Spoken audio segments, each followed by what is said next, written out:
सो जे म्हणटात की revolutionary Goans party कितें आनी ते कित्याक कंटेस्ट करता तेंच्यान लक्षांत दवरपाक जाय. जेन्ना गोंय मुक्त जाल्लें 1961 जेन्ना तेन्ना इलेक्शन जाताली गोंयांत तेन्ना दोनूच रिजनल पार्टी गोंयांत आसले, MG आनी UG. हे दोनूच पॉलिटिकल पार्ट्यांचे MLAs येताले, MPs येताले. तेन्ना काँग्रेस येयली गोंयकारांचे वोट फोडपाक, वोट स्प्लीट करपाक काँग्रेस गोंयांत येयली.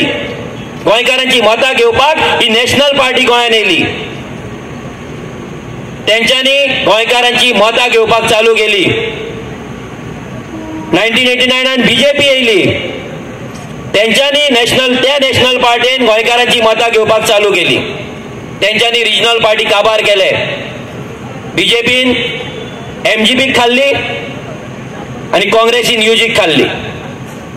आनी गोंयकारां कडेन खंयचीच रिजनल पार्टी उरोंक ना जी गोंयकारांक लागून फायट करतली. जे रिजनल पार्टी जाले मागीर ते फक्त सेटिंगां करपाक जाले. ते नॅशनल पॉलिटिकल पार्ट्यांनी डोनेशनां दिवन इलेक्शनां कंटेस्ट केली आनी इलेक्शन जिखल्या उपरांत तेंच्या वांगडाच गेले. कोणेच आपली आयडेंटिटी दवरूंक ना. फर्स्ट टायम इतल्या वर्सांनी रिजनल पार्टी म्हणून रेव्होल्युशनरी गोवन्स पार्टी गोंयकारांक मेळ्ळी.